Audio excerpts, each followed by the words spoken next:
নমস্কার বন্ধুরা, সুনিতাস blog and কিচেনে আপনাদের স্বাগত জানাই। আজকে রুই মটরশুঁটির কালিয়া দেখাবো।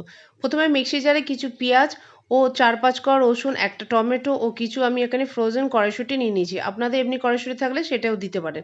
দিয়ে আমরা মশলাটি বেটে নেব। এবার কড়াই সর্ষের তেল দিয়ে রুই মাছগুলো আমরা নুন হলুদ মাখিয়ে দুপিঠ লাল করে ভেজে তুলে নেব। এবার ওই কড়াতেই গোটা গরম মশলা ও তেজপাতা ফোড়ন দিয়ে ফালা করে কেটে রাখা আলু, নুন ও হলুদ দিয়ে কিছুক্ষণ আমরা ভেজে নেব। কিছুক্ষণ ভাজা হয়ে গেলে আমরা বেটে রাখা মশলাটি দিয়ে দেবো। দিয়ে আদা বাটা ও কাঁচা লঙ্কা বাটা দেবো। দিয়ে আরও কিছুক্ষণ মশলাটি কষবো। মশলাটি যখন কষা হয়ে যাবে একটু চাপা দিয়ে দেবো। এবার কিছু অল্প চিনি ও রেড চিলি পাউডার ও গোটা কড়াইশুঁটি দেবো। দিয়ে আরও কিছুক্ষণ আমরা মশলাটি কষবো।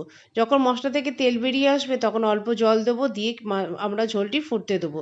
এবার আমরা কিছুক্ষণ ঝোল ফোটার পর গরম মশলা ও মাছ দিয়ে আরও কিছুক্ষণ ফুটিয়ে নিয়ে আমরা নামিয়ে নেব। বন্ধুরা, ভিডিওটি ভালো লাগলে লাইক শেয়ার কমেন্ট করে পাশে থাকবেন। ধন্যবাদ বন্ধুরা।